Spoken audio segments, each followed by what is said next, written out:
MFRS 11 is on joint arrangement. In November 2011, the Malaysian Accounting Standard Board (MASB) issued MFRS 11 joint arrangements. The standard is applicable for annual periods beginning on or after 1st January 2013. MFRS 11 is equivalent to IFRS 11, International Financial Reporting Standard 11, joint arrangement, as issued and amended by the International Accounting Standard Board (IASB).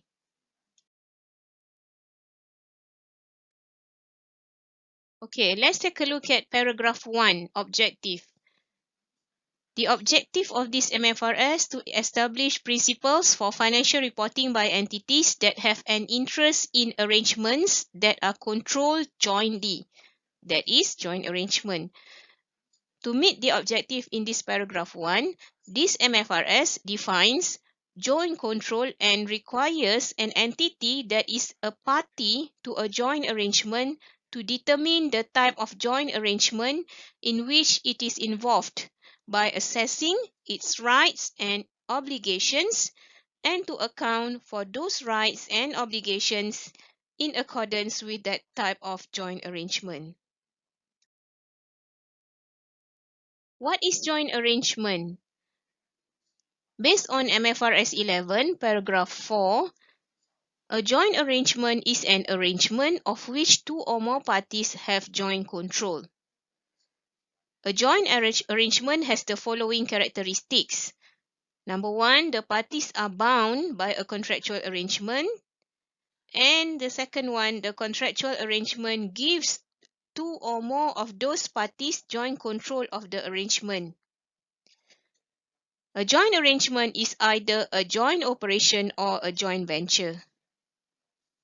What is joint control? Based on this paragraph 7, joint control is the contractually agreed sharing of control of an arrangement, which exists only when decisions about the relevant activities require the unanimous consent of the parties sharing control.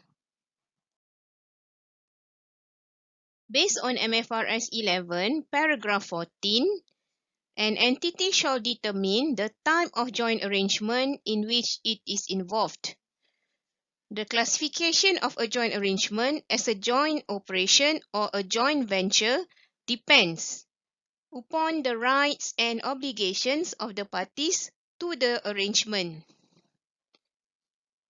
A joint operation is a joint arrangement whereby the parties that have joint control of the arrangement have rights to the assets and obligations for the liabilities relating to the arrangement. Those parties are called joint operators. While a joint venture is a joint arrangement whereby the parties that have joint control of the arrangement have rights to the net assets of the arrangement. Those parties are called joint venturers. Okay, let's discuss further on this MFRS 11. I hope you don't get yourself confused because there are so many joint. Okay, so I put number here. Okay, number 1, okay, is actually joint arrangement A. Remember, in alphabetical order, A come first. After A, then we have C, joint control. Then O, joint operation. Finally, we have V, joint venture. Okay, it will be quite easier for you to understand this way. So the first thing, the main topic is on joint arrangement. What is joint arrangement? It is an arrangement of which two or more parties have joint control. What is joint control? The contractually agreed sharing of control of an arrangement, which exists only when decisions about the relevant activities require the unanimous consent of the parties sharing control. So basically, in the definition of joint arrangement, there is joint control. Okay, so joint control can be divided into two. There comes joint operation, and joint venture. JO, JV. What is the difference between JO and JV? Okay, JO is a joint arrangement whereby the parties that have joint control of the arrangement have rights to the assets and obligations for the liabilities relating to the arrangement. However, joint venture is a joint arrangement whereby the parties that have joint control of the arrangement have rights to the net asset of the arrangement. So, joint operation is broader than this joint venture because under joint operation, the parties have rights to the assets and obligations for the liability. However, under joint venture, can you see here the word rights to the net assets of the arrangement? This diagram available in MFRS 11 explain further how to decide whether the arrangement is under the scope of MFRS 11. Okay, the first test here, does the contractual arrangement give all the parties or a group of parties control over the arrangement collectively? If no, then it falls under outside the scope of MFRS 11. If yes, then comes the second test. Do decisions about the relevant activities require the unanimous consent of all the parties or of a group of the parties that collectively control the arrangement? If no, then it falls outside the scope of MFRS again. If yes, then the arrangement is jointly controlled and the arrangement is a joint arrangement. Okay, this situation under MFRS 11 is quite straightforward. Joint arrangements not structured through a separate vehicle.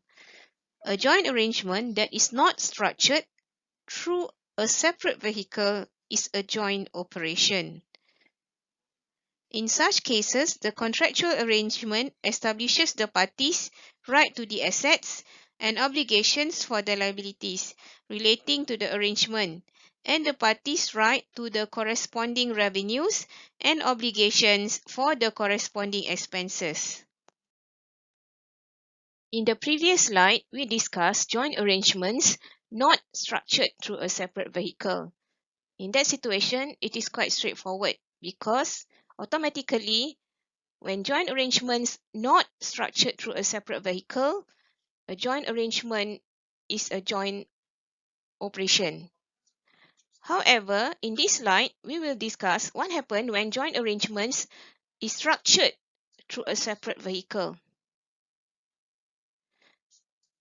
A joint arrangement in which the assets and liabilities relating to the arrangement are held in a separate vehicle can be either a joint venture or a joint operation. How to determine whether it is a joint venture or a joint operation? It depends on the parties' rights to the assets and obligations for the liabilities relating to the arrangement that are held in a separate vehicle. MFRS 11 provide diagram in appendix. As you can see here, this is how classification of a joint arrangement can be made. So the assessment of the parties' rights and obligations arising from the arrangement.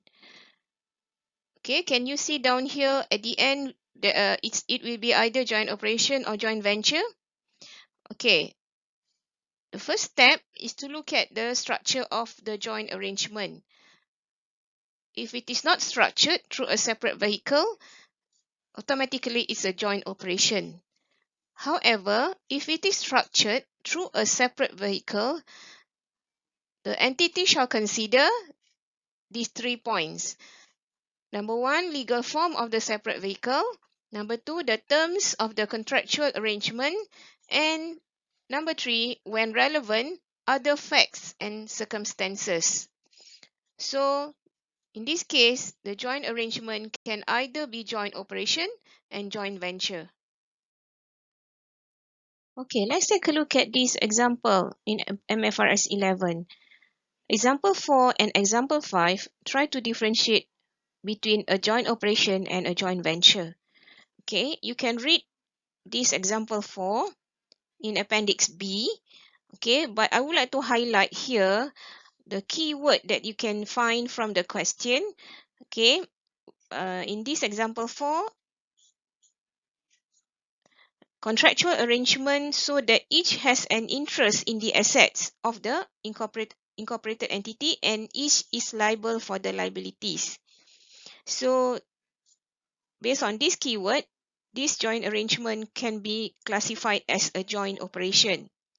However, in example 5, okay, please read example 5 and then try to find this keyword. The contractual arrangement between the parties does not specify that the parties have rights to the assets or obligations for the liabilities. Therefore, based on this keyword, in this situation, the joint arrangement is a joint venture. Okay, let's continue to discuss the classification of a joint arrangement, whether it is a joint operation or joint venture. So this Appendix B in MFRS 11 show the diagram on how the company can determine the situation. So as you can see here, okay, this is joint operation and this is joint venture. Okay, first the company must identify the legal form of the separate vehicle. Does the legal form of the separate vehicle give the parties rights to the assets and obligations for the liabilities relating to the arrangement? If yes, automatically it's a joint operation. However, if no, then the company need to refer to the terms of the contractual arrangement. The question is, do the terms of the contractual arrangement specify that the parties have the rights to the assets and obligations for the liabilities relating to the arrangement? If yes, again, it is joint operation straight away. However, if no, then the company must specify other facts and circumstances that may have occurred. The question here, have the parties designed the arrangements so that A, its activities primarily aim to provide the parties with an output. That is, the parties have rights to substantially all of the economic benefits of the assets held in the separate vehicle. And B, it depends on the parties on a continuous basis for settling the liabilities relating to the activity conducted through the arrangement. If yes, again, it's a joint operation. However, if it is no, it is a joint venture. So as a conclusion here, can you see here that for joint venture, when all the specified 3 tests here is not available, so automatically the joint arrangement can be classified as joint venture.